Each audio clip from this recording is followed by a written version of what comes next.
Okay. Waiting on Rockfin to do what it needs to do. It's always you, Rockfin. It's always you. Go live on Rockfin.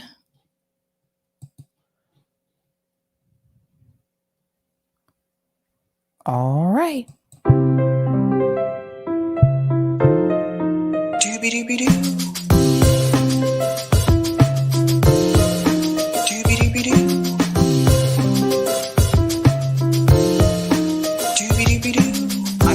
Sabrina Salvati. Doobie-doobie-doo.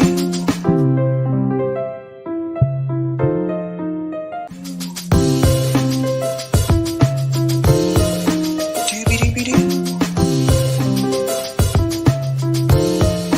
Doobie-doobie-doo. I'm your host, Sabrina Salvati. Doobie-doobie-doo.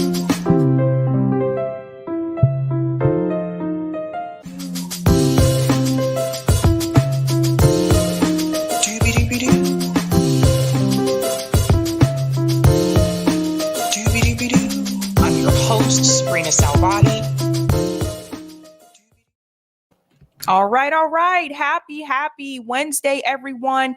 Jill Stein will be here at 7:30. So I do have a clip I want to play before that portion of the show, which leads into one of the discussions we're going to have tonight during her interview. So welcome to Sabby Sabs podcast. I'm your host, Sabrina Salvati. If you are new, I want to let you know that Sabby Sabs podcast is a part of Revolutionary Blackout Network. You can catch me there on Thursdays for the Roundtable and Friday for the Sabby Show. And you can catch me here Monday, Tuesday, Wednesday, and Friday.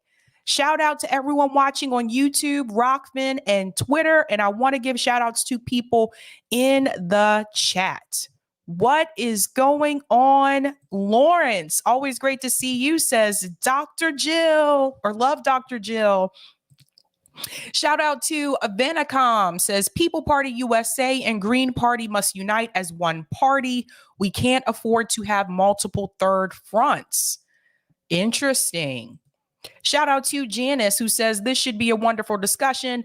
Both Sabby and Jill Stein are intelligent, empathetic, and make incredibly well thought out and delivered points. I'm so looking forward to this. Thank you so much, Janice. You are so sweet. Greetings. Danable says we need a real people's party, left and right, called Election Integrity Party that doesn't dictate platform. Just make sure it's fair and a transparent process. Well said. What's going on? Miguel says peace. Shout out to Notori, says peace, fire, love, fire. Oh, rock on. That's the rock on sign. Sorry. Shout out to Creative Experiments, says good interviews. Thank you so much.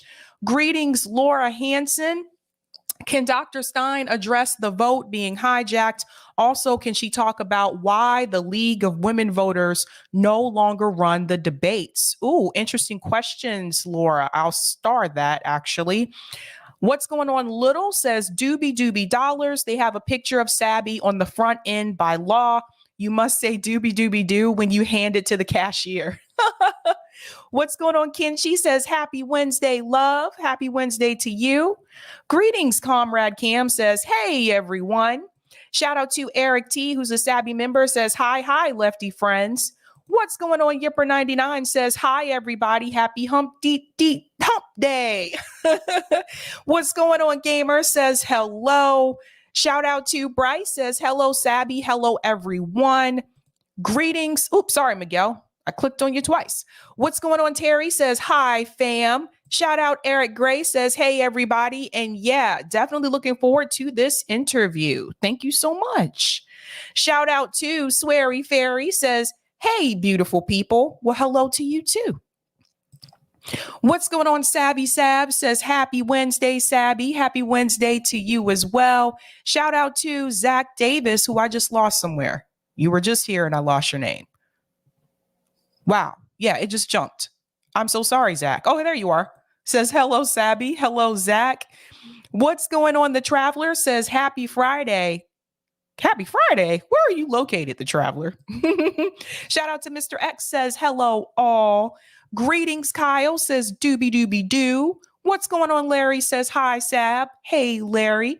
Shout out to Valerie says, hey, everyone. Love Dr. Stein. Greetings, Roman says, excited. Shout out to Josie says, hello, everyone. What's going on? Both parties are traitors. I love that name. Please invite Green Party candidate U.S. Senate NC Matthew Ho on your show. I have been looking for contact information for him. If you know how to reach him, please let me know. Shout out to Nico P says, hello, Sabby and chat.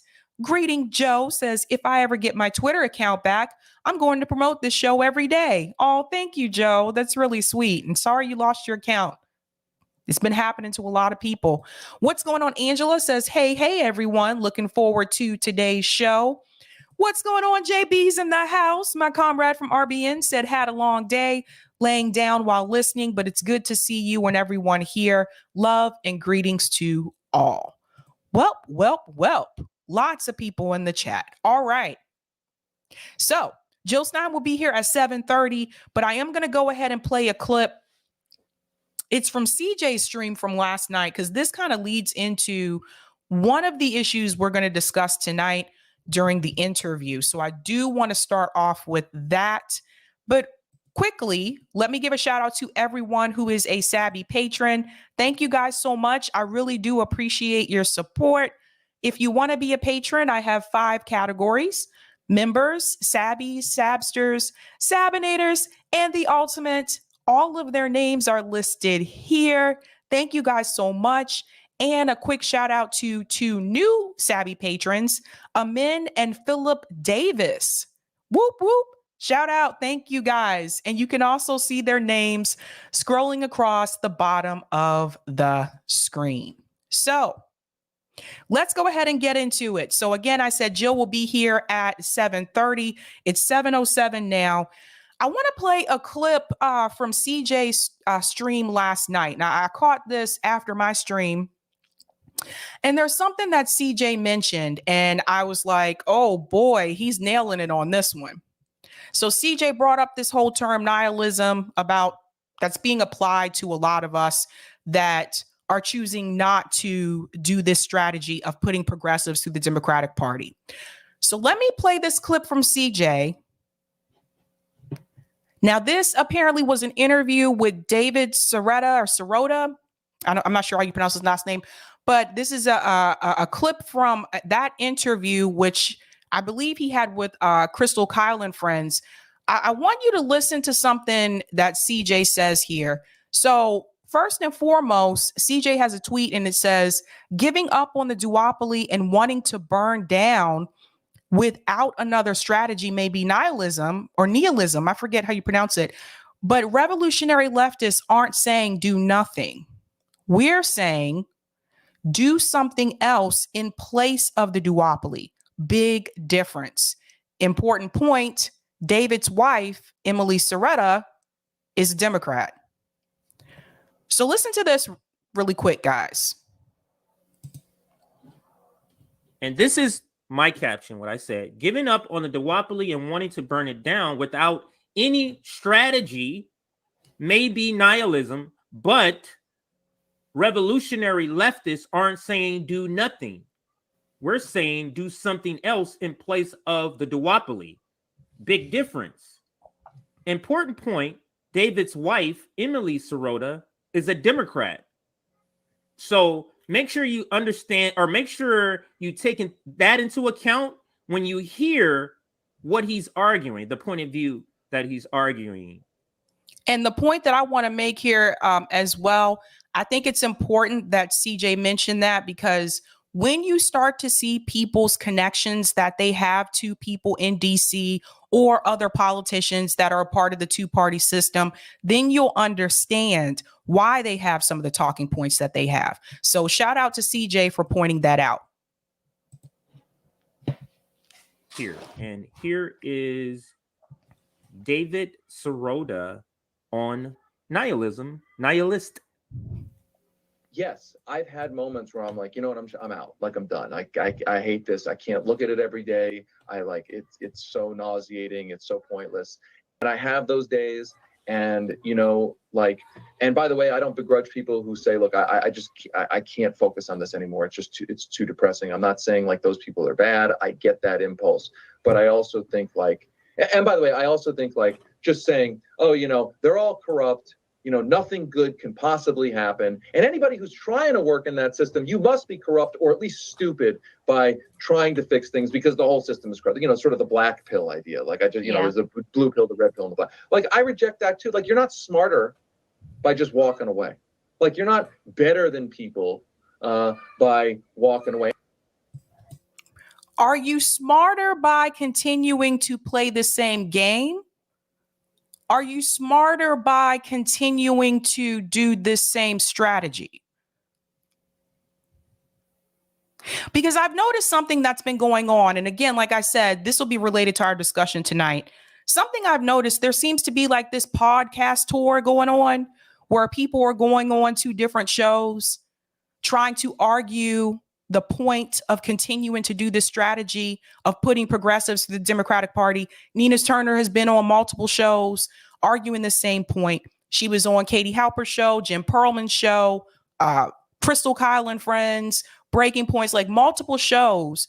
And you have to ask yourself, why is that? Why are all these people doing this? Think about that for a second. There's a reason for that. Why do you have to go on all these different shows to echo those same talking points? Why? Because they realize part of the left base is not willing to do this strategy anymore. So what they're doing is they're going on to people's shows. And some of them, by the way, some of these are people that we've actually had conversations with on RBN. They know what our strategy is. And I've seen some of those same people purposely go on other podcasts and say that we have no strategy and say that we're just giving up and calling us nihilist when they know that we do. That's on purpose, by the way. So you got to ask yourself, what is this really about? Let's go back in. I would argue you are smarter by walking away. That's what I would say. You are smarter by not voting red or blue. You're not smarter by just walking away. Like you're not better than people by walking away. And by the way, you're not better than people by saying, anybody who's ever voted for a Democrat is supporting the duopoly. Like, here's the thing. Because he's going to vote for a Democrat, his wife. You see all the entanglements that even these so-called journalists have that they don't really disclose? Yep. Like, for example, Crystal Ball saying, no, let's give Jordan Sheraton, like,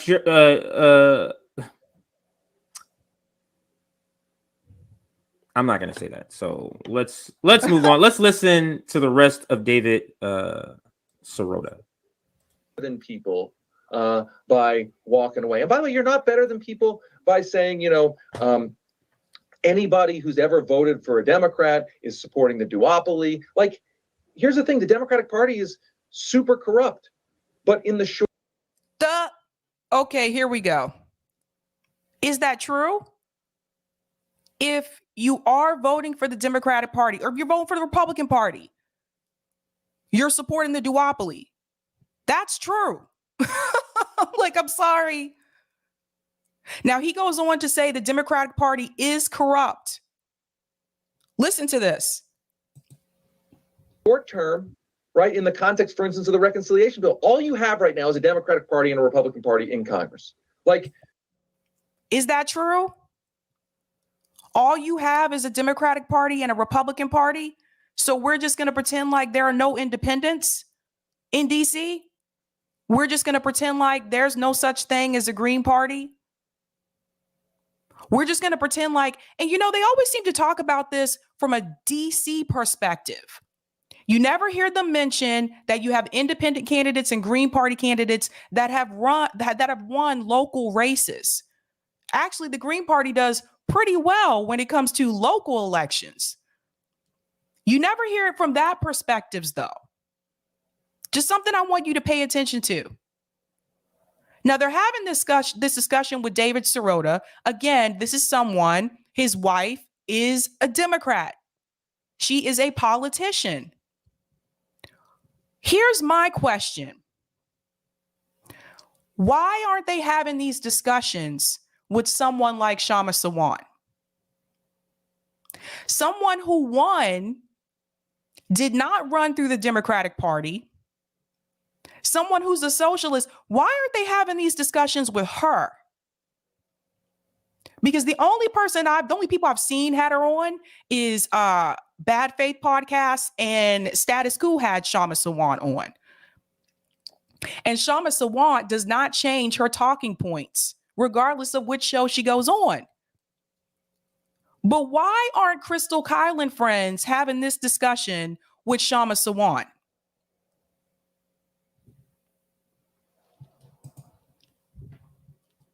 Like, you've got to try to get, like, there's a climate crisis happening. It's a ticking time bomb. Like, you have to try. There's a climate crisis. There's a ticking time bomb. So why the fuck are you trying to go through the Democratic Party, which is the slowest way? Say it again. Say it again, CJ. Say it again. So let me get this straight. So the climate crisis is going to be solved very quickly because we're putting progressive through the Democratic Party? How's that worked out so far? How? When they are supporting the military-industrial complex, are they really helping the climate crisis? Are they helping the environment? When you have progressives voting to give more weapons and more aid to Ukraine, is that helping the climate? When you support these never-ending wars, is that helping the climate? No, it's not, David.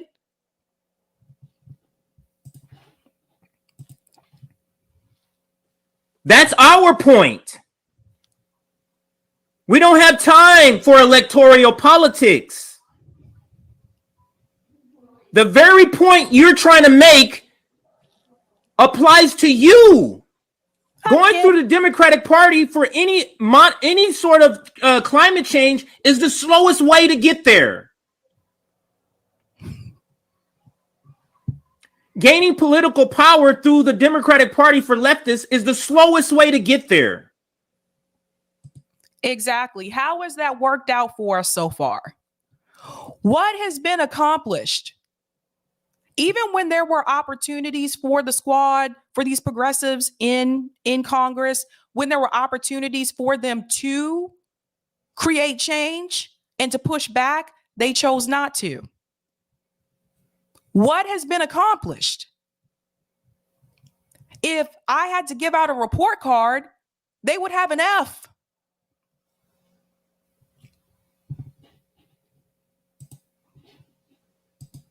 Leftists would gain more power faster through a third party than through the Democratic Party or the GOP. How? Let's say AOC, all of the squad, Bernie Sanders, all of a sudden overnight switch to the Green Party. That gives them leverage because both parties are going to need them to get legislation passed, or at least the Democratic Party. So now it's, you want my vote, I need this, this, and this. But if you join a party, it's, you're my friend, don't rock the boat. Yes. Yes. Thank you so much for saying that. The way that this has been going is not working the way that CJ just mentioned. What's been happening is you have the progressives that are going to the Democratic Party and they're trying to work within the party and play their game instead of making those corporate Democrats give them something for their vote. Now, who does this strategy? Joe Manchin does this strategy. Kyrsten Sinema does this strategy. The progressives in Congress don't do that strategy. That's why we're not winning anything. Now, there was a perfect opportunity for all of them to do that, and that was force the vote. Nancy Pelosi, you want my vote for speaker? You need to bring Medicare for All bill to the floor. That was a perfect opportunity. They didn't want to do it. Didn't want to do it. Yes, LPA film, the Tea Party did the strategy. Right. This is the problem. They're just giving away their vote and they're not getting us anything in return. And I say us because it's really supposed to be about the people. It is not supposed to be about what they get individually. I don't care if they get a committee assignment. I don't care if they get put on different, committees. That's for their career. That's something that helps them out. What have they done since they have been there that has helped us?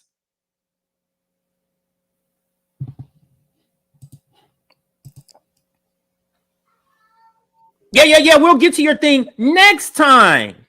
Meanwhile, people are dying. This is the issue with wealthy, rich, white leftists being the main voices.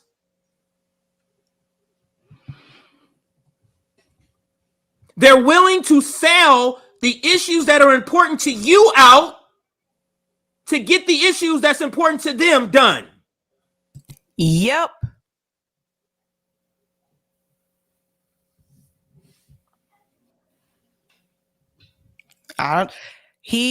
It's true.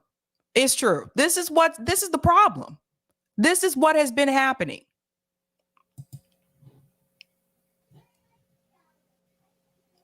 Let's go back in. There are plenty of white allies that are great. But the wealthy ones who have been a part of this left media infrastructure for 3, 4, 5, 6, 7 years or more, you are the problem.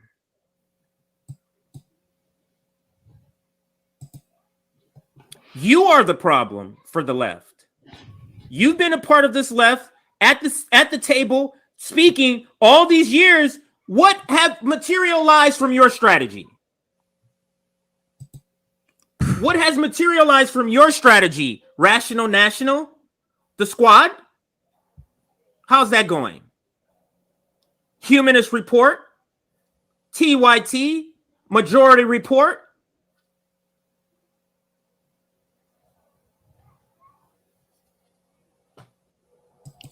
This is the problem. What did we get? We haven't received anything. Nothing. Wealthy, white, leftist, liberals, progressives, whatever you want to call them, is the problem because they're the ones that's leading their audience, the masses, down the wrong path of disappointment.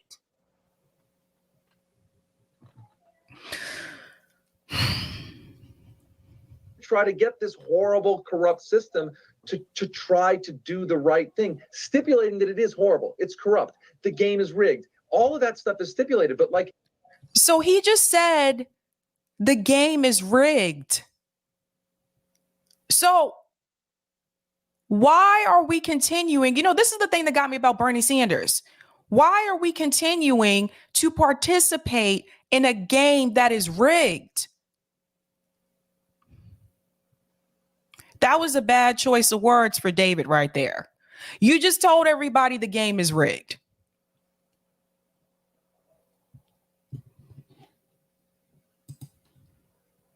Walking away from it or just sort of rolling your eyes and saying anybody who's even trying to participate in it is stupid, dumb, and or complicit. I just reject that. Nobody. I don't remember us ever saying that people who want to do that are stupid and dumb. If that seems to be the way that David feels, seems like he's taking this kind of personally. Nobody gives a fuck what you reject. You understand how we're not to take any part of what he's saying as valid other than he's speaking because his wife is a Democrat. Period.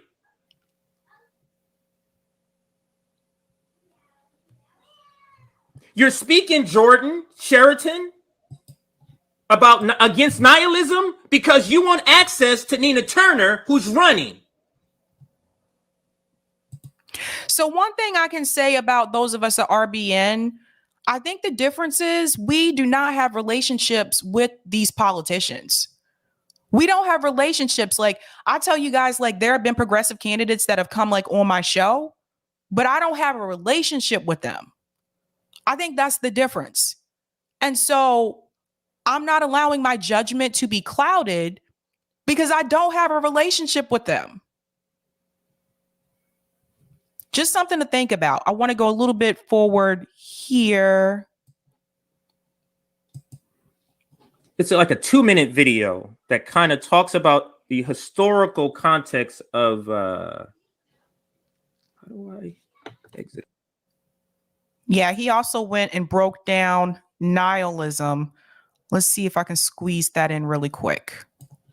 And if we have room for improvement Political here. nihilism involves believing and acting on the belief that one's current social and political order is so corrupt that it...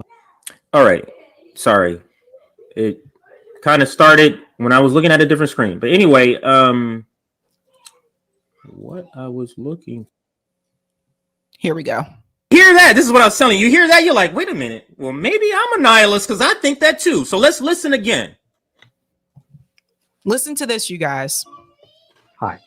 Political nihilism involves believing and acting on the belief that one's current social and political order is so corrupt that it must be destroyed rather than reformed. I mean, isn't that what we're saying? That our social and political order, our status, is so corrupt that it must be destroyed rather than reformed. I would say that's correct so far, but there's more. The term nihilist was used in mid-19th century Russia to describe small groups of violent revolutionaries and terrorists. The term was now you got to think mid-19th century Russia is the 1850s, and what's going on during that time? Just think back. Popularized by Igor Turgenev's 1862 novel Fathers and Sons, in which a character tells his father that a nihilist is a man who does not bow down before any authority, who does not take any principle on faith, whatever reverence that principle may be enshrined in. Later in the novel, a nihilist leader declares, "We act by virtue of what we recognize as beneficial. At the present time, negation is the most beneficial of all, and we deny everything." When told his movement must build as well as destroy, he responds, "That's not our business now. The ground wants clearing first."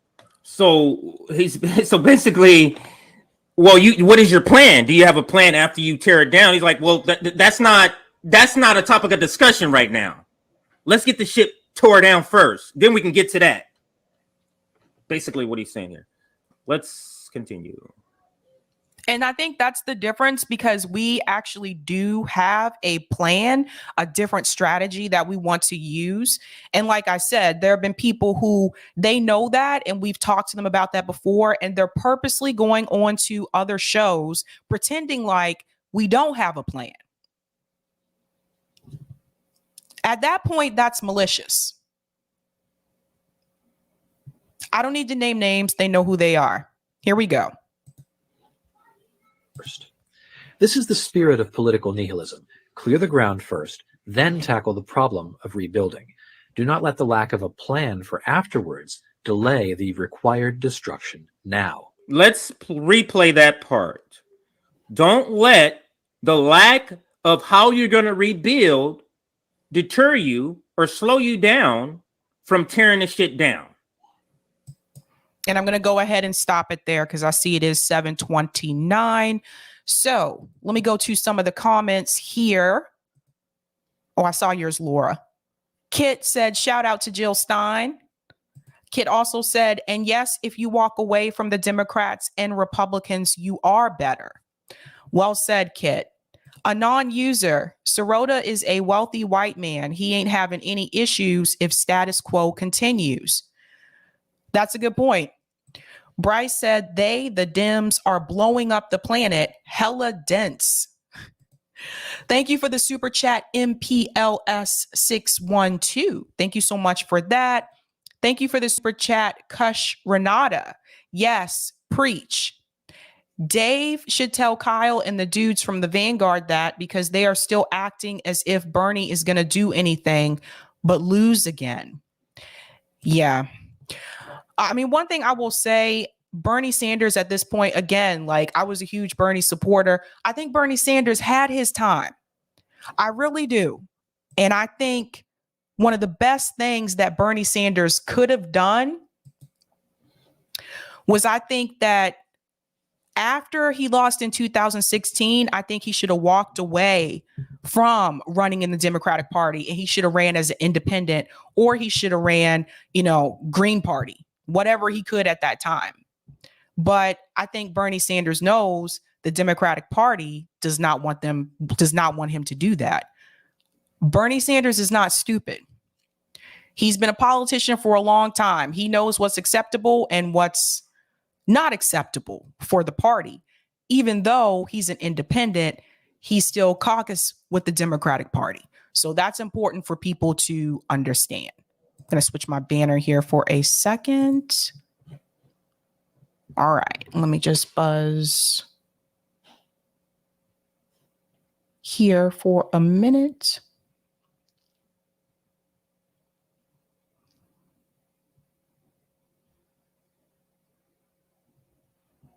Just checking my thing. So the point that I want you to understand, like what CJ is trying to say, it's almost like this is some sort of rescue attempt. Like, oh my God, we got to reach all the leftists and let them know, hey, don't do this strategy. We still got to keep continuing to put progressives through the Democratic Party. And I think what's important for people to ask or to understand is that instead of having that type of conflict with the voters, maybe the people you should be pointing fingers at are the progressive are the progressive politicians who decided not to fight for us. That's kind of how I look at it. All right. And I do see that Jill Stein is here. So let me go ahead and let her in. Oh, wait a minute. Not just yet. Give it a second. I'm talking to you guys. Sorry, but I'm looking down. She was here, but I think she has to hook up her mic.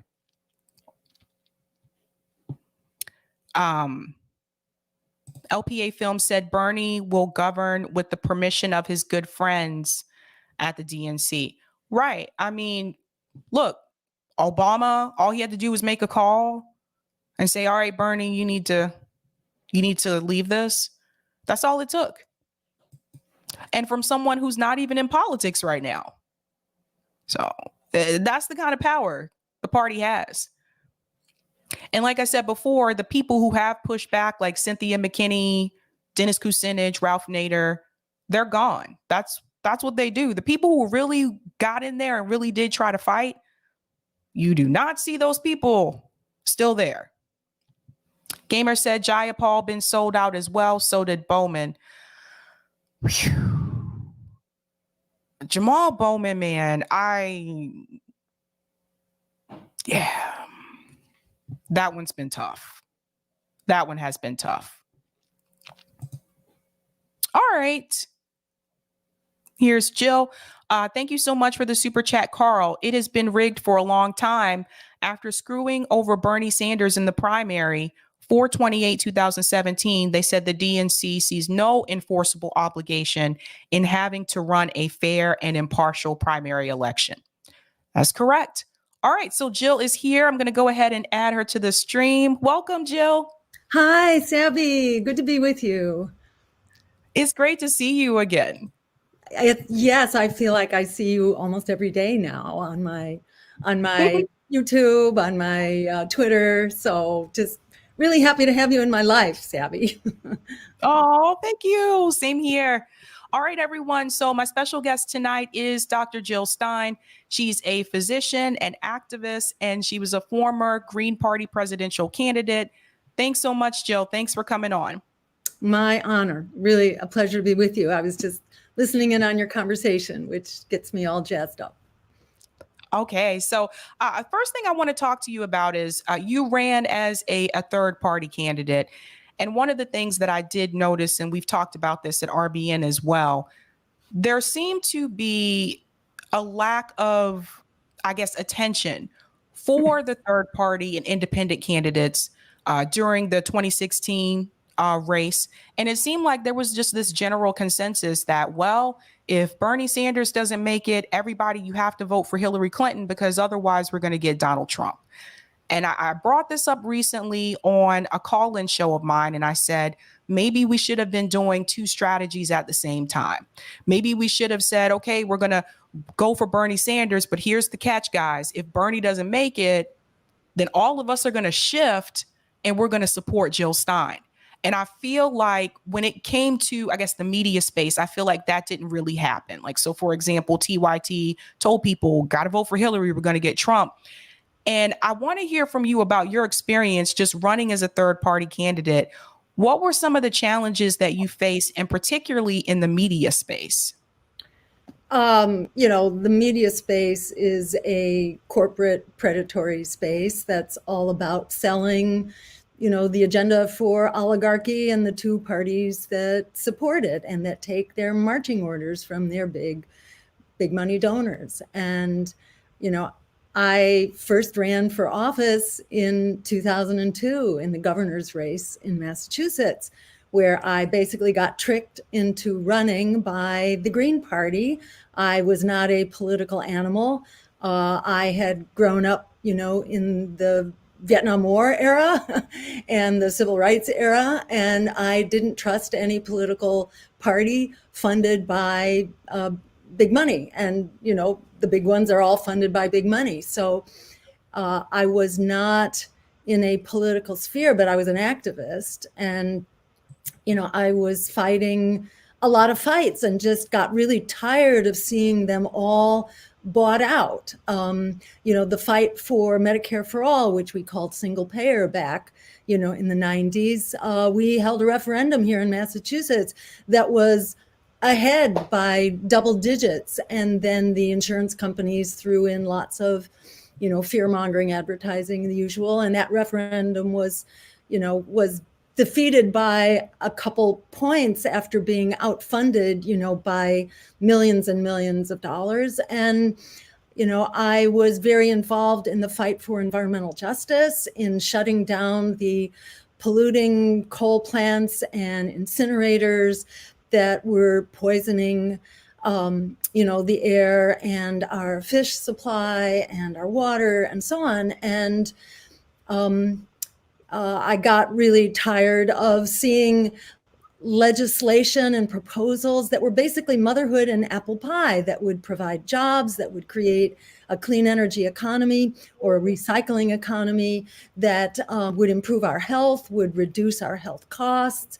These were just win-win solutions, and they had huge public health and public interest and worker and communities of color coalitions behind them, but they would be just, shot down in the legislature, and public interest groups would be dragged along for years and years at a time, working diligently on legislation that we thought we had the support of legislators for. And at the last minute, they would change a shall do to a may do in the legislation and just totally destroy years and years worth of hard work.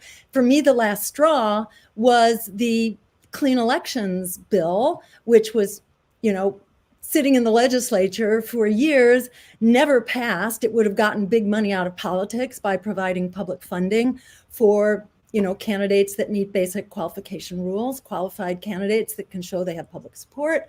It would have basically ended the sellout and the pressure to sell out that's on candidates and political parties, which of course the Democrats didn't want. So they blocked the bill. And then when a large coalition passed it by a 2-to-1 majority in Massachusetts.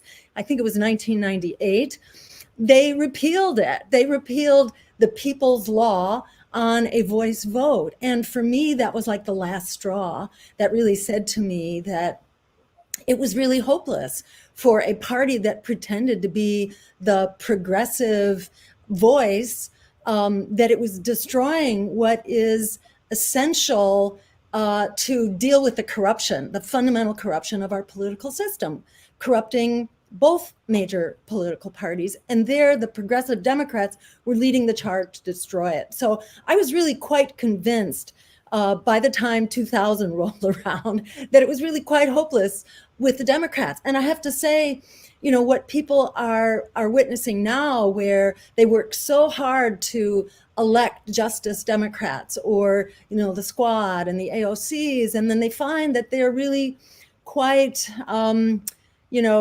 spineless, gutless. They throw in the towel, they're pressured, whatever, but they don't take a stand, not for Medicare for all, not against the war, not against corporate tax breaks. I mean, it's pathetic. And what's so sad is to see each generation having to discover this, that the Democratic, like the Republican Party, is basically a creature of its funders, and it is not going to serve the people.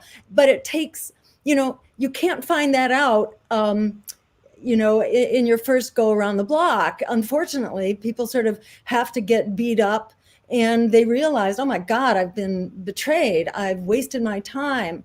I've just been, devastated. All my hard work, I've been abused and taken advantage of.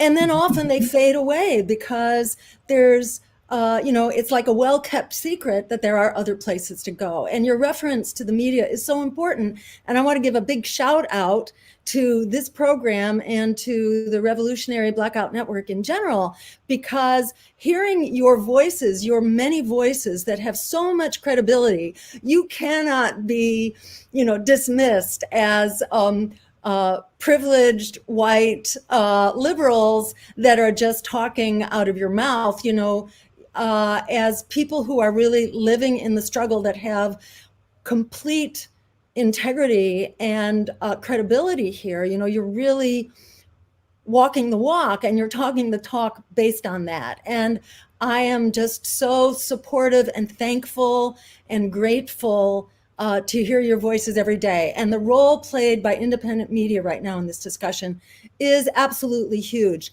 On bended knee, we are not going to persuade either the corporate media or the people of privilege who are kind of captured by the parties of privilege.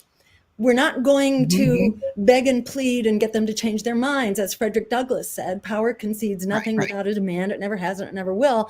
And the media is such a huge part of that demand. And we're all seeing, how the media is being devastated. The war on Julian Assange was really kind of the declaration of war, starting back in like 2010, when there was essentially an all-out attack on him in every way possible. And he wound up taking refuge in the Ecuadorian embassy, and then finally was seized illegally out of that embassy and thrown in jail, really illegally, for 3 years. And now he's about to be extradited illegally. I haven't yet heard the decision. It was supposed to come today, I think. But we have to fight this no matter what, because sacrificing a free press is, we don't have a democracy without a free press. There's a reason why the First Amendment was the very first, because without a press to really educate and inform the electorate, it's pretty hopeless for the fight for democracy, let alone the fight against the abuses of empire and the lies, corruption, and war crimes committed in our name. So all these struggles go together, and they come together, particularly in the voices of the independent media and the courageous journalists like yourself who dare to stand up. So thank you for that. Thanks so much, Jill. On that same note, in reference to, I'm sure you saw Nina Turner lost her race again this time around. There is something I do want to show you. It's a clip. Now, this is from Jordan Sheraton from Status Quo, and he talks about why the squad decided not to support Nina Turner. And I do want to get your opinion on this. This is not what people elected the squad to do. This is not what people who can't afford to donate donated to or volunteered for. And as Nina Turner said last night, they were threatened. The squad was threatened not to support her. Well, I can tell you, based on a few conversations I've had, and not directly with Nina, Cori Bush and some others were threatened, not physically, but threats. You know, if you support Nina Turner, the Democratic establishment, we're going to be sending out the bat signals to super PACs to go against you in your re-elections. Cori Bush is up for re-election in a tough primary in St. Louis. That if you support Nina Turner, we are going to make sure that big money is against you. You will not have the Congressional Black Caucus endorsement, and we will be coming hard for you. That I know for sure happened. And you want to know something? It's still no excuse not to support Nina Turner. What you do when you're being threatened by corporate villain bullies is you punch back. What any of these squad members should be doing if they're being threatened, that we're going to come after you in this election if you support Nina Turner, blah, blah, blah, is you have your press people contact CNN, MSNBC, hell, Fox News, whatever it is, because they cannot resist. They cannot resist Dem Party fighting. They love that story. Democrat Party disarray. And you say Congresswoman Bush would like to come on to reveal threats she's getting for the Democratic Party, not to support Nina Turner. You would be called back in 5 minutes. You want to know how I know? Because I worked for these corporate outlets. Okay, so Jill, I want to get your opinion about that. Why?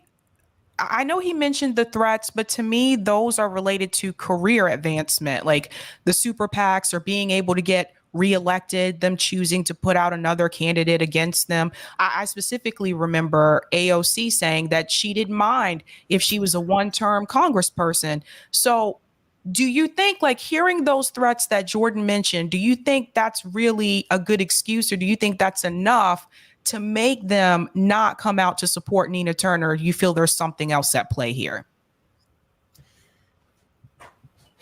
You know, I don't know. I don't know what goes on in their mind, and I don't know what they were threatened with. But, you know, this is not this is not child's play. You know, this is a serious game. And when you run for election, you know,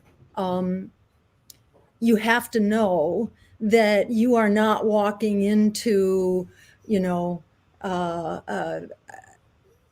a coffee klatch. You know, you're not walking into something that's benign and innocent. You know, this is our lives are at stake. You know, our lives are at stake. And by us, I mean people who need healthcare, and people who need a planet, and people who need a job, and, you know, and people who need safety in their communities. And that doesn't mean militarized police, you know. Right. And I mean nuclear weapons, you know, that we are more at risk for now than at any time really in the history of the planet. You know, we're having the reverse Cuban Missile Crisis on steroids right now in what's going on the border of Russia. This is a very dangerous time, and the stakes are very high. And the people who are running the show are very invested in this game, and they make enormous profits. You know, it's both the Nancy Pelosi's who've become multi-millionaires in office. It's also their corporate sponsors who are, you know, the billionaires, and they want their policies enacted. And It's like the richer they become, the more entrenched they are, and the more indifferent they are to reasoning and reality. So, the stakes are absolutely as high as they can possibly be. And I don't think you run for office, especially saying that you're going to be fighting for, a people's agenda. You don't do that unless you know you're going to fight, and you know that you are going to get punched and you're going to have to punch back. It is a very rough and tumble game the minute you get into it, but if you don't get into it, then you're a victim of that rough and tumble game. So there's no easy way out here. And for me, I went into politics as a last resort, really, after everything else had failed, well into my 50s. I kind of got tricked into thinking that, well, I could just take those fights, those social fights for healthcare, for green jobs, for clean air, for climate justice, that we could just enlarge the audience for the same battles that I was very involved in. But it's a little different, because the gloves come off and you're in the ring, and there are punches being thrown, below the belt all the time, and you're going to get hit, and you have to be prepared to fight. And it's just so disturbing that people that so many, on the front lines invested their, the dollars they didn't have into supporting, when push came to shove, they backed out. Glenn Greenwald did an analysis in, I think, his most recent podcast, or maybe the one just before, about the votes of the squad and AOC in particular. And it really looked at how they not only voted for bad shit, like the $40 billion. At the time it was 33, now it was raised to 40 billion. Add that to 13 billion beforehand. That's $53 billion within the last 3 months for this proxy war in Ukraine. Bad on Russia to have invaded, and bad on the US and NATO for having set that up and made it virtually inevitable, and failing to support the solution that was already on the table, the Minsk Accords, which were resisted by the Nazis in Ukraine. And there are Nazis in Ukraine, and there aren't a lot of them, but they are extremely powerful because Nazis will assassinate you. And in fact, 2 of the peace negotiators in Ukraine were assassinated just in the last couple of weeks for having entertained peace options. And my cat is saying hello. So there are solutions here. The squad was not willing to stand up for them, not on Ukraine, not willing to it's unthinkable that we are plunging into the most dangerous conflict since the Second World War, and arguably far more dangerous than the Second World War, because everybody's armed right now, and there is such recklessness about nuclear weapons being exhibited, specifically by the US. It's as if we had leadership which is brain dead, and we may very well have leadership, in fact, which is literally brain dead. And they're just brandishing nuclear weapons as if this was just another AK-47 or something like that. The games that are being played with our lives right now are shocking. The squad, they failed to stand up on force the vote and things like that, but they also changed their votes in order to protect the democratic power structure. I don't remember whether it was the Iron Dome for Israel or there was a third vote where they had, it really counted. And which one was it? It was the squad. The $2 billion for the Capitol Police. Yep. And there was one of those where their votes actually made the difference. So they pulled back their votes, which had previously been announced, so that the Democratic oligarchs would basically get their way. And, it makes the point that the squad has become a symbolic, entity. It's not really using power, even when the power is absolutely in its hands. And, thanks to Glenn Greenwald for telling the truth when others won't. It's a really great analysis, and I recommend people, follow and support that independent political media voice as well, Glenn Greenwald's. But it just makes the point here that the squad is not doing what they were supposed to do, and it's really bad on them that they could not support Nina Turner. That was just one of the fights. Yeah. If they can't do that, how do they ever think they are going to get the power if they can't bring more power into Congress, more power for the people? If they can't bring it into Congress, they're going to just, they're just figureheads. That's all they are. It's really shameful, even though, they have very compelling personal stories, and they've been articulate spokespeople on progressive issues, but they're not willing to stand and fight, and that makes them useless.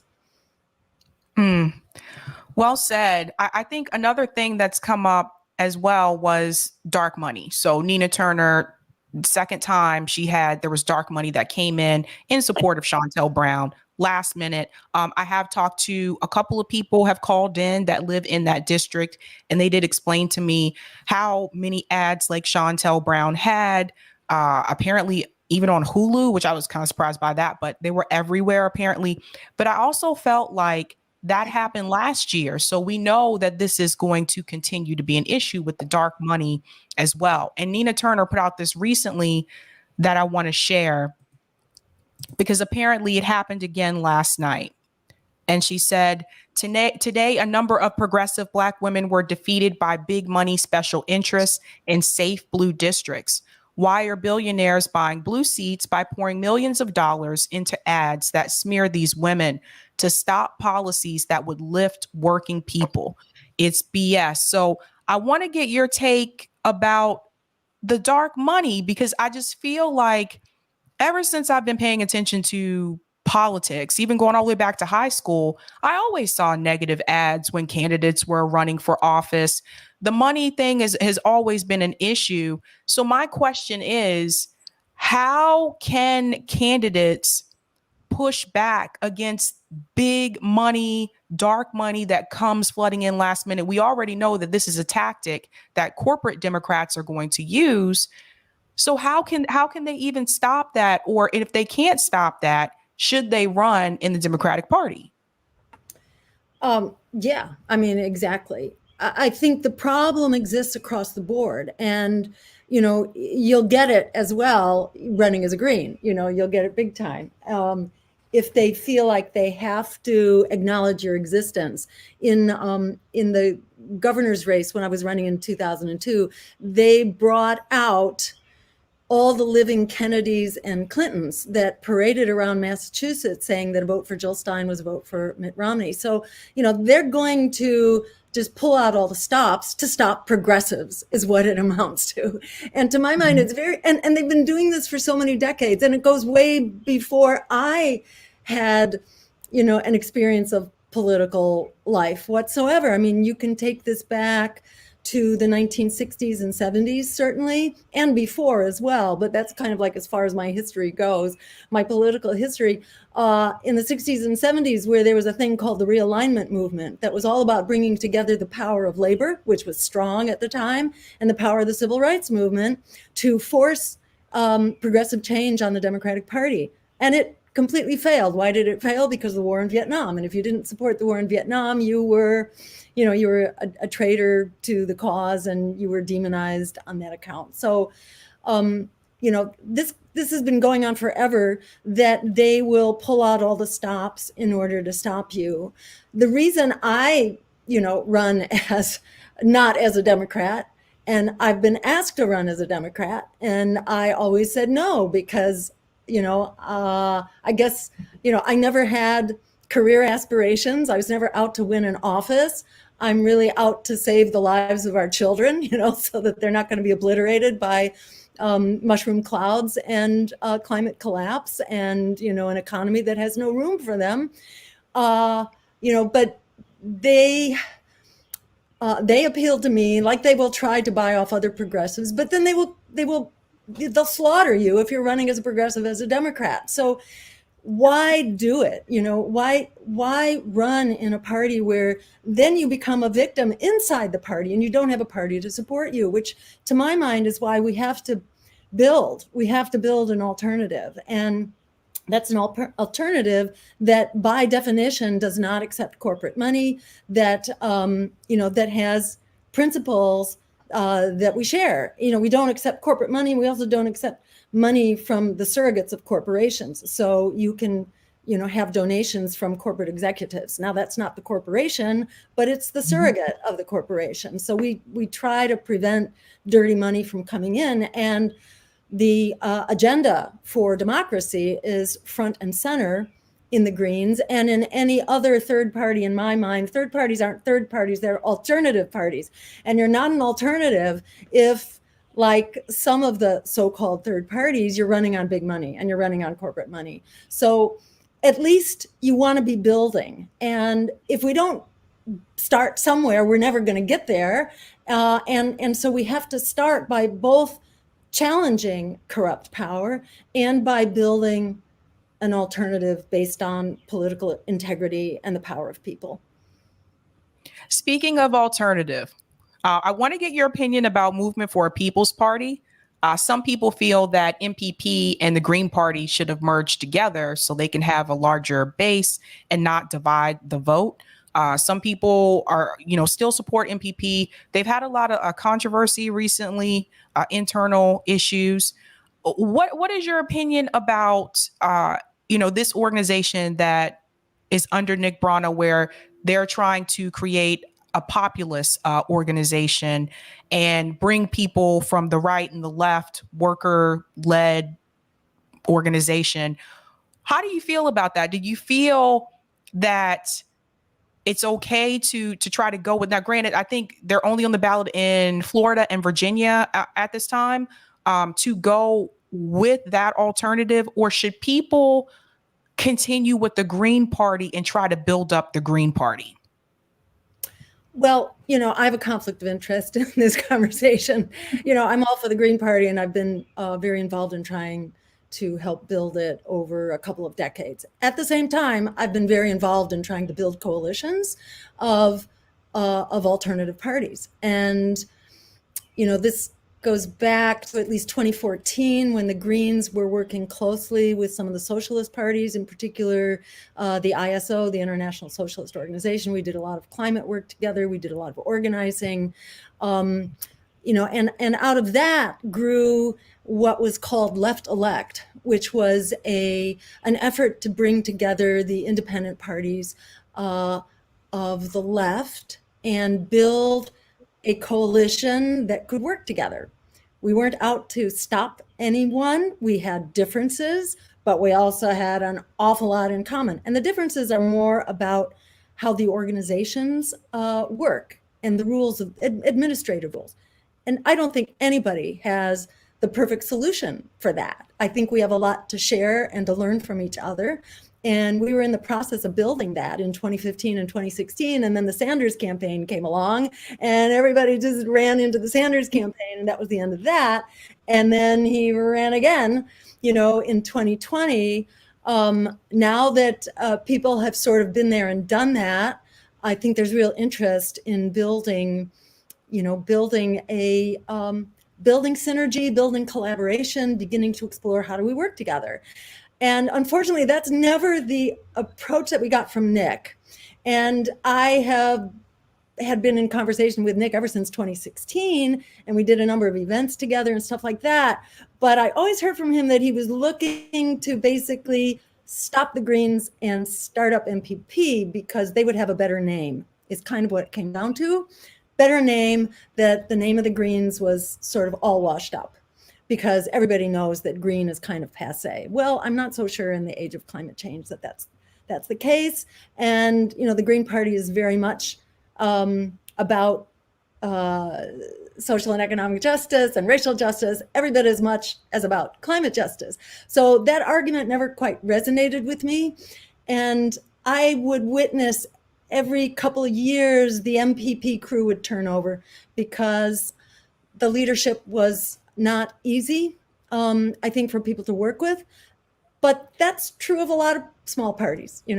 That's just the way the cookie crumbles. It's very hard to build small parties, and sometimes the leadership isn't so great. And small parties are under a lot of strain, and you don't have many resources, and there's just a lot of growing and building that has to get done.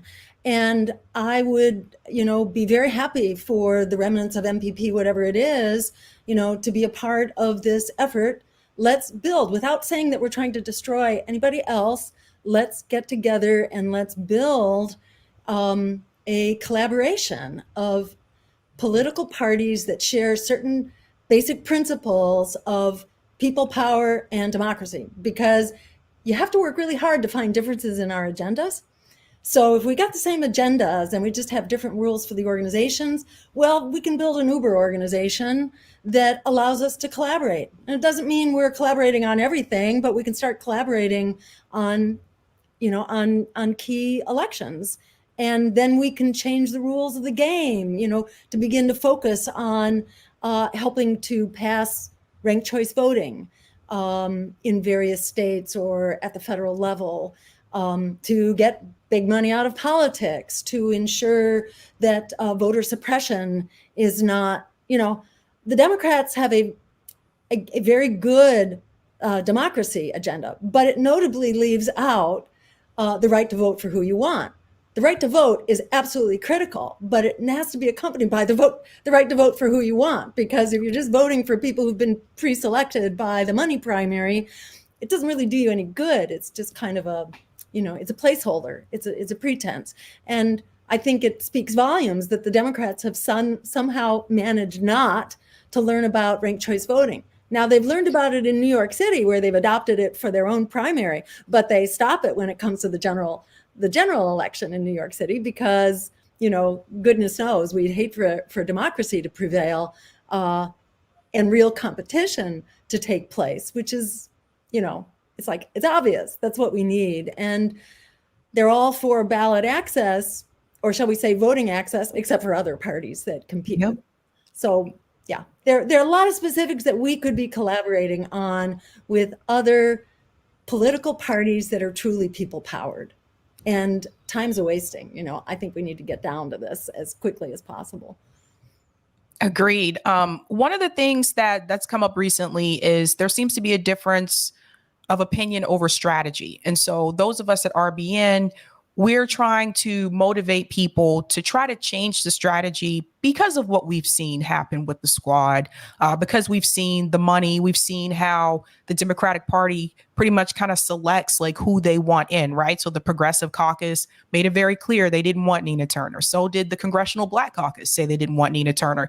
So we've been telling people that we think we need to change the 80-20 rule. So we've been doing 80% electoral politics, maybe 20% direct action mutual aid. And we're asking people to switch that to do 80% direct action and mutual aid and 20% electoral politics. And for some other reason, there's been kind of like this podcast tour of now we're called nihilists or nihilists. I forget how they pronounce it. Because some people hear that and they hear that, oh, we just want to give up and not do anything. And it's not that we don't want to do anything. We just want to do a different strategy. And I think we want more people to be encouraged to vote independent and Green Party, like for third party candidates. And for whatever reason, like even within like this left independent media space, that is looked down upon. That's seen as like defeatism. And I don't know why that is.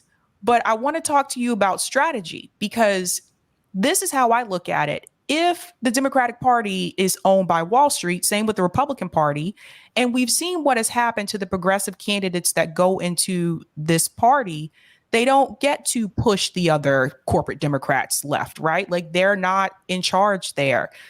If that is the case, then how long are we supposed to continue this inside strategy game before we get any types of tangibles? Because I don't think, even if Nina Turner would have won, that wouldn't have given us Medicare for all.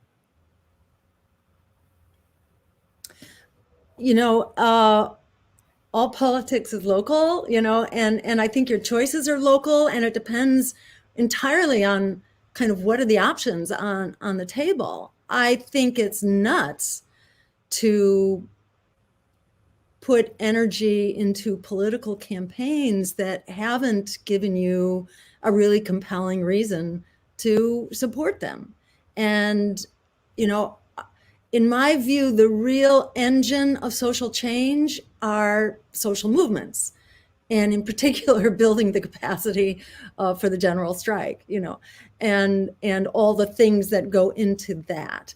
And anybody, I strongly agree with kind of the Shama Sawant approach, which is that you have to be in the community, working on the community stuff before you ask for anybody's vote. And I don't buy at all the image of the professional politician or people who grew up thinking, I want to be a politician, or I want to be a senator, or I want to be president. To my mind, that's kind of a disqualification for actually serving in the office. If there's an element of your kind of like professional, personal status and goals, to me, in my mind, that's like a good sign of someone who's not really going to be serving public need. So whether it's 2080 or 1090 or 199 or the other way around, I think it really depends on whether there's a compelling,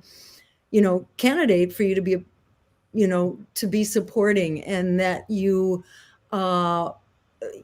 really feel in complete community with. So it's not about supporting a politician or an election separate from your social movements. I think they really have to be, just joined at the hip.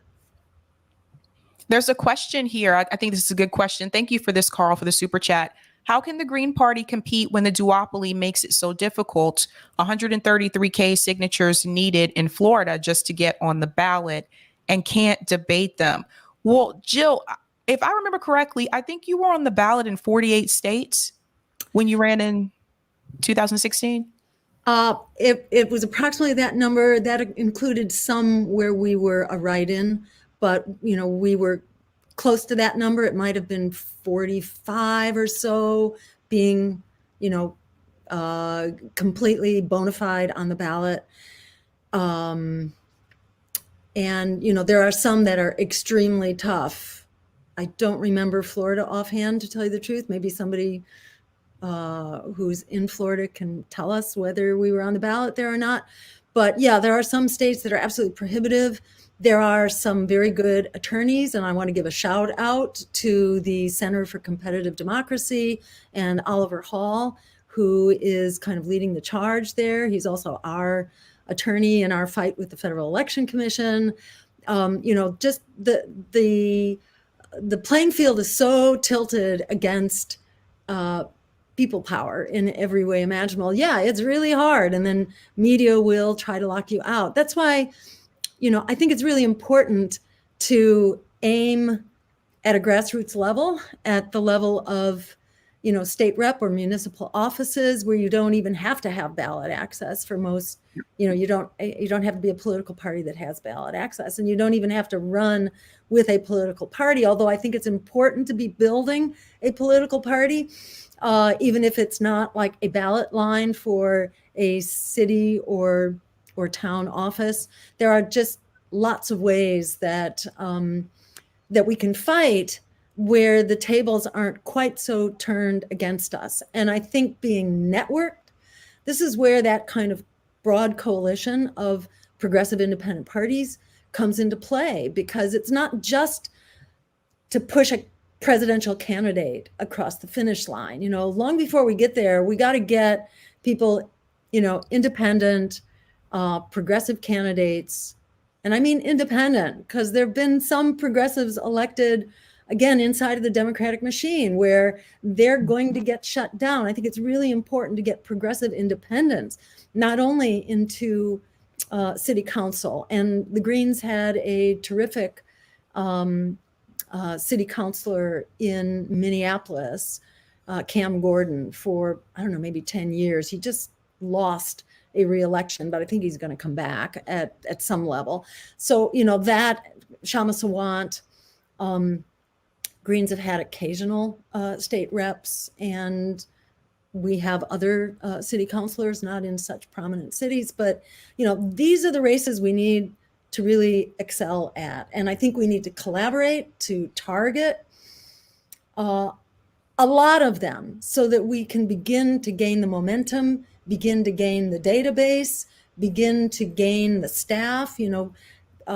It's hard to run large campaigns if you're not really trained up in it as staff, as well as candidates, but the staff are prohibited from working outside of the Democratic Party, or they will basically lose their access to Democratic candidates. So, the noose is there, just tugging very tightly in all dimensions of the system. So we have to build experience together from the ground up. And I think we can do that. Do you think that Bernie Sanders has hinted at possibly running again? I have my opinion on that, but do you think that Bernie Sanders should run again in 2024?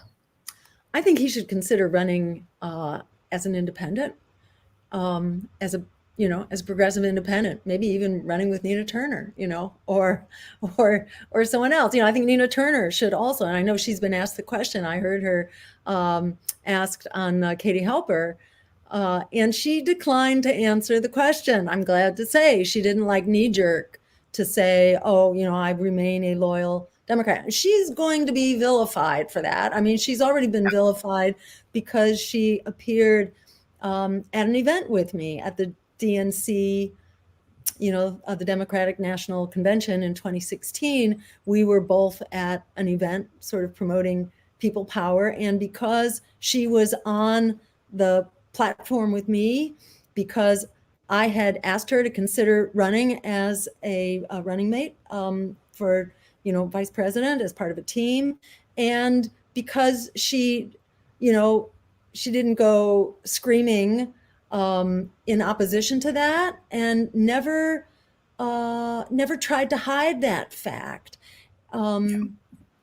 I have respect for where she's coming from, and she's paid a big price not to have been a kind of a machine candidate and a Democratic Party robot.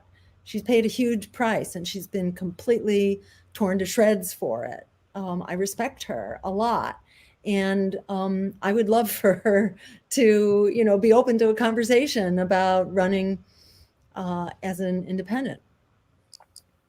I hear you. There was a discussion with her recently with Ryan Grimm on Rising.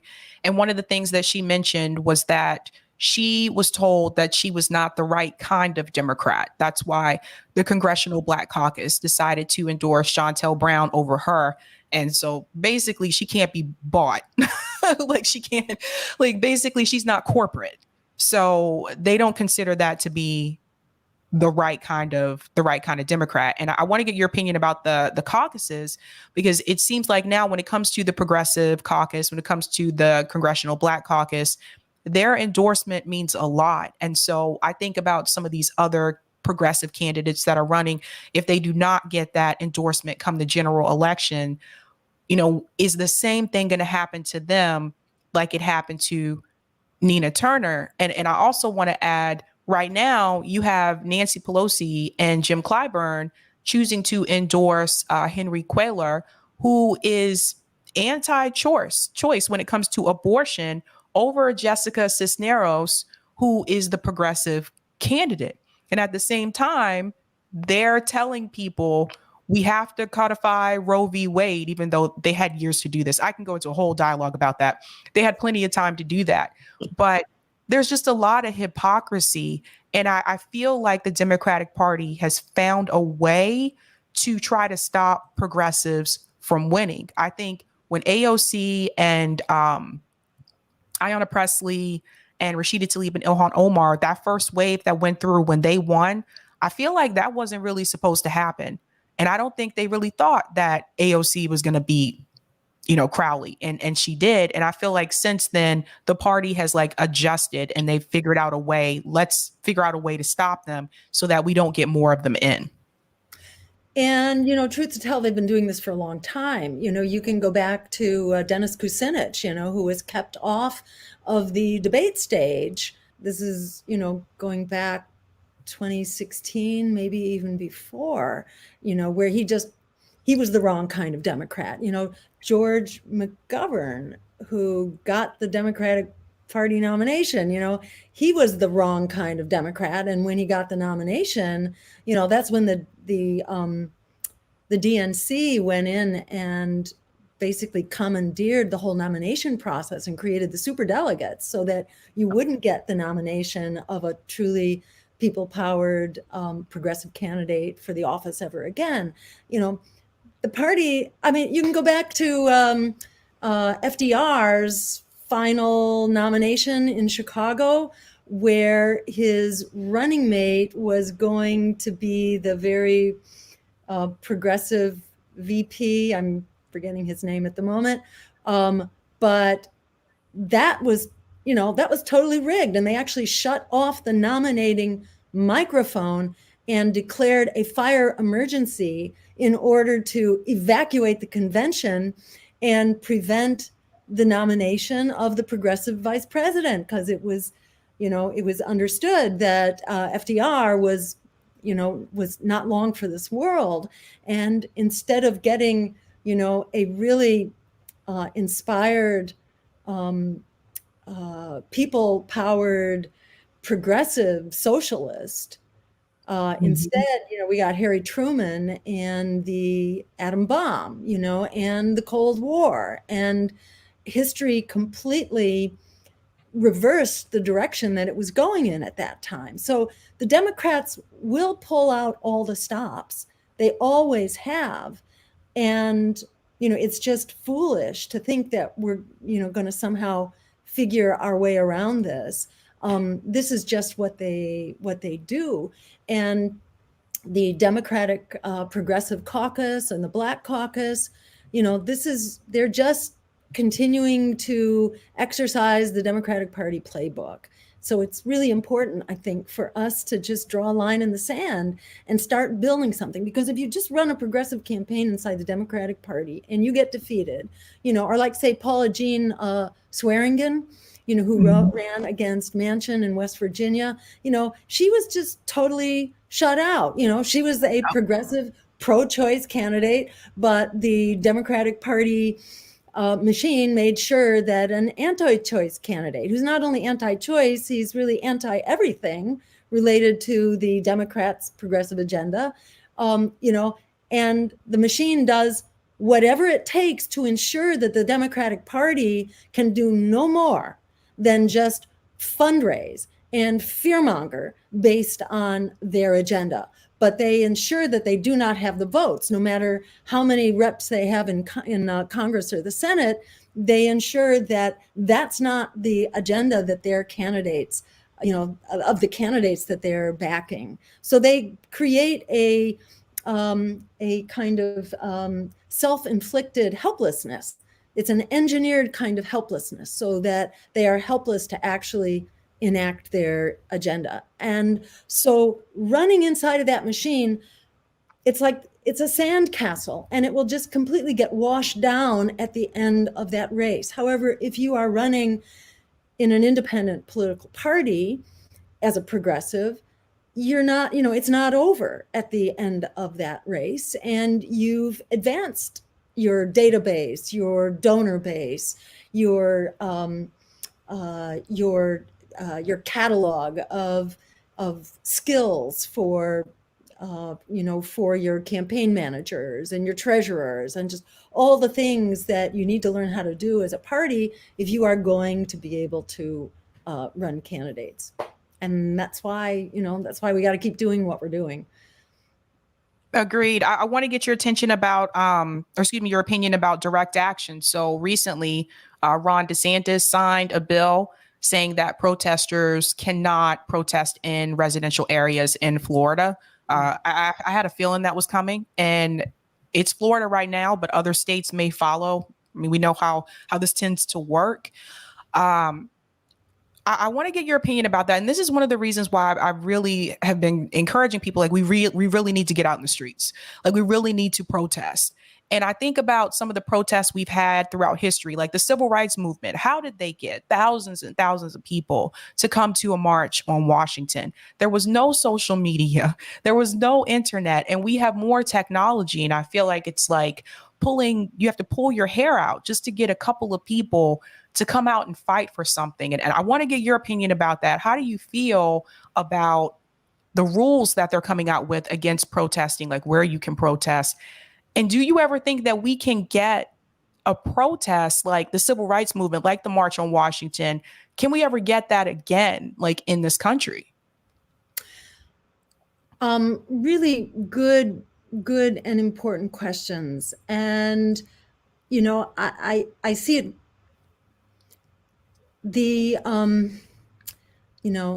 When people are really oppressed and battered and hungry and unhoused and in debt and desperate, you can't stop an uprising. You totally can't.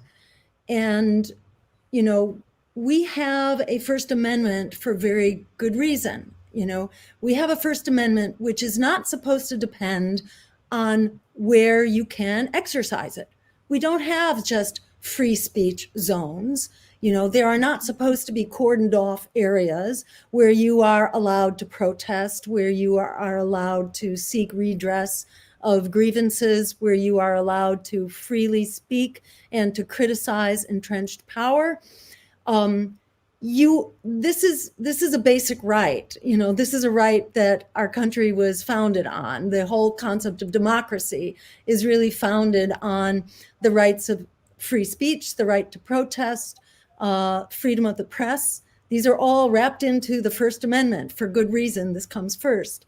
So this right is very much under attack. The attack on Julian Assange and on the free press, and the silence of the lapdog press, the careerist press. Their silence about this emergency speaks volumes and is really a big part of the emergency.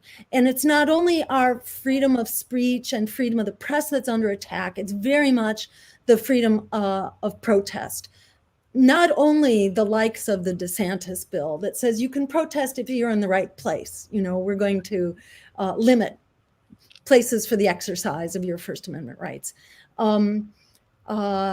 There are draconian laws that are being written now all over the country, and there are about 34 of them at the last I looked that have been passed that charge outrageous fines, and you can be thrown in jail for 10 years for protesting on a sidewalk or for protesting on the street, or if your protest blocks traffic, then drivers have a right to mow you down and terminate you.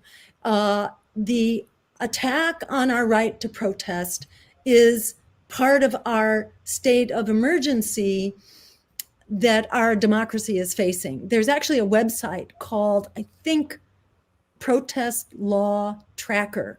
And now when you think about going out to protest, you have to know what the laws are in that state, and they are very different from state to state. In Massachusetts, where I live, they're pretty good. We held our demo on Earth Day, and we were able to freely, march down to Copley Square from Park Street Station without a permit. And in fact, the police, I think that we encountered were actually very friendly and helped us, deal with traffic. But in many states, you would be arrested for that, or, and beat up, and, you'd have gas sprayed on you and, and a baton on your head. So this is part of that attack. at the same time, it's really important that we not just relinquish this right. I think it's very important, as you're saying, we need to be able to get out in the street. We need to be able to protest. I think we need to be able to withhold our support as well, by, withholding labor in particular. The climate movement, the youth climate movement really has the right idea in the climate march and the climate strikes, and Amazon and Starbucks, and that is spreading now to Targets and many other large, huge employers, where employees, workers, can begin to really exercise the power of workers to really stop the wheels of destruction, economic, climate, military destruction, from grinding us all down. And it's really important that we be working in coalition. You and I were just part of this Earth Day rally for people, planet, and peace over profit that was really promoting this idea that, on Earth Day, we got to talk about the climate collapse, but there are many other imminent forms of collapse that we are facing, and which are also an immediate threat to life on the planet. And they all should be acknowledged, not only on Earth Day, but really our fight needs to overcome the barriers that divide us, because divided and conquered, we go nowhere. But when we come together as 1,000 movements who've been really artificially separated, then we really are an unstoppable whole. So we do need to work together. The social movements are incredible and essential. We need to be out there together. The union movements right now are, a incredible rising power that we need to be very much a part of. And I'm really encouraged that the leadership now is not taking their marching orders from corporate America, like so many, SEIU just, and the food and commercial workers, they both just endorsed Nancy Pelosi, which is really outrageous, because who could exemplify an anti-worker agenda more? And it really undermines the credibility of the legacy unions when they're doing that. And I think, Chris Smalls and Amazon are the powers that they are because they are not taking marching orders, and because they can really push full bore for a full agenda for workers. And ultimately, that is an agenda for people, planet, and peace over profit. Well said. Whoops, I got to echo. Sorry. There's a question for you here about the League of Women Voters. So can Dr. Stein address the vote being hijacked? Also, can she talk about why the League of Women Voters no longer run the debates? The League of Women Voters was thrown out in, I believe, the 1970s. I don't remember who. It was probably the Republicans at the time, although I don't remember specifically. But the League of Women Voters had done a pretty good job of administering the debates and allowing some third-party candidates to be a part of those debates. And then when whichever party it was decided they did not want to face their competition, and I think it was the rules that the League of Women Voters was also using to ensure that the parties could not control the moderators, could not dictate the questions.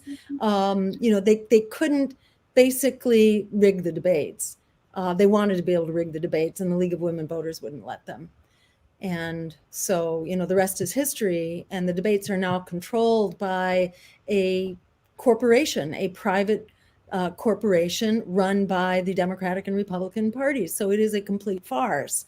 And, restoring real debates is really critical, and we should insist on that, and begin to create our own debate forums that the Democrats and Republicans can attend if they like, and if they don't, it's their own bad luck. And all of this really depends on us developing a vibrant, independent media, and, as we are attempting to do. And the other question there about the vote being hijacked, we just see that over and over again. It's the rule, it's not the exception, except in the occasional cases where the Democrats or the Republicans aren't paying attention. But if they see a real threat coming along, they will, do their best to absolutely, pummel it. And, that just makes it all the more important that we not allow them to be running the show. All right, I have one more question for you, and this one's about Jesse Ventura. I have to ask it. Do you think, looking back on it, Jesse Ventura had 18% approval in a poll if he decided to run as the Green Party candidate for president for 2020? Do you think if Jesse Ventura would have ran, do you think that this would have made a difference in the election? That's, I don't have, I don't have a specific opinion about that. I think, there are things that Jesse stands for that are completely within the Green Party agenda and that are Green Party priorities. Could he have gotten the support of the Greens? I know there were people who were advocating for him, and there was not a lot of support from what I could see. The Greens, for better or for worse, tend to support homegrown candidates as opposed to names that are coming in from outside of the party. Okay. And, could Jesse become a part of the party, and sort of build towards that? That might be a route that would have more prospects for success, possibly.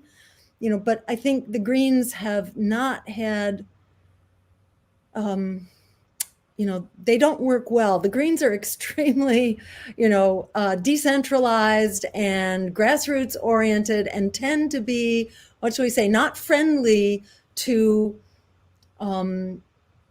figures that are celebrities in one way or another. And you have to really go to great lengths to build trust with them before they will support you, like many grassroots groups. So I think that would have been something to overcome. But can that be overcome? I would think so. Yes, if there were, Greens who wanted to make that happen, they would need to build towards it. Not, you don't have great success with Greens if you're saying, hey, I'm a candidate, come and support me. It's more got to be, I share your agenda and I'm a part of this cause, and let's work together to make it happen, without having a specific vested interest in, in a specific leadership role for yourself. Awesome. Jill, thank you so much for taking the time to come on. I really look forward to what's to come politically this year. I hope that people really wake up this year and just see the Democratic Party for what it is. Hopefully we will see this during the midterms and hopefully in 2024 too. But I'm really trying to encourage people to vote independent or third party going forward. So thank you so much. It's great to have your voice in the mix and all of the Revolutionary Blackout Network. So thank you so much. I feel like it's a whole different ball game with your voices at the helm. So keep it up. Thank you. Thank you. Talk to you later. Bye. All right, guys. I think I got a couple of super chats here I want to go through. Thank you for the super chat, AJF Milan. Me want life with Jill being USA president, LOL. Thank you for this super chat. I seem to be a verb. This verb feels pride to have voted for Dr. Jill. Thank you so much for that. Thank you for the super chat, AJF Milan. You asked about shows to watch recently. I enjoyed Person of Interest. Oh, I was watching that show at one point. Government all surveillance based plot, 5 seasons in total. I was watching that at one point and then I got sidetracked, started watching something else. Thank you for the super chat, Disco Phil. Thank you, Miss Stein, for your part in helping to stop the queen of all warmongers from becoming president.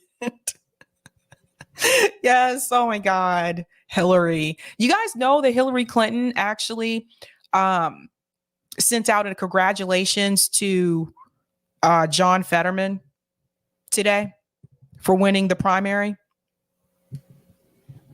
That's suspect. Thank you so much for this super chat, AJF, as well. Between the betrayal of Nina Turner and Henry Cuellar endorsement, I'm more in favor of the Democratic Party's political dismantling and outside game. Thank you so much for that.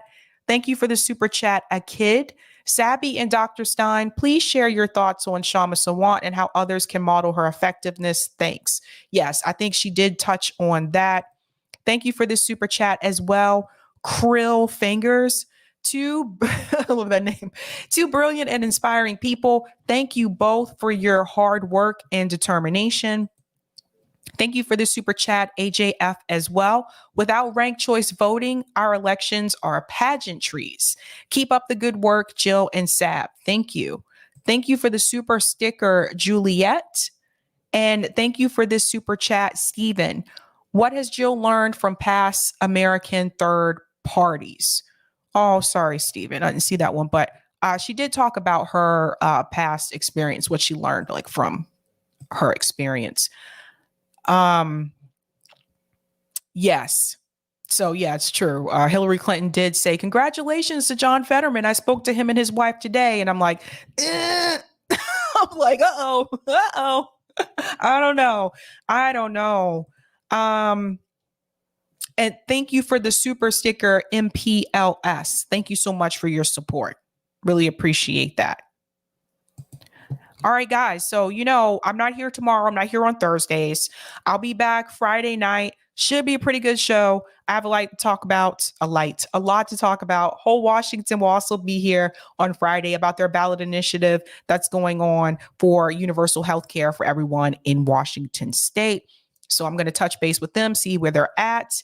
And next week, it looks like I have a pretty big guest coming on. I have not had this person on the show before, but actually right before I went live, I did receive confirmation that they will be here next Tuesday. So I am really looking forward to that discussion. Super excited. You guys can try to guess who it is if you want. But I'm super pumped for that. Guys, go ahead and hit that like button if you didn't have the chance to do so. That really does help me with the algorithm. So I'd really appreciate it if you could do that. And again, oh, I did. Okay. No. Tony says, is it near? I think he means near Tandon. No, God, no. God, no. But yeah, it's going to be a great discussion. We have a lot to talk about. So yeah, next couple of days should be pretty cool. I'll see you guys on Friday. Call-in show should be pretty good as well. But other than that, guys, be cool. Have fun. Keep up the fight. Have a good night. I said it backwards. Have a good night. Keep up the fight.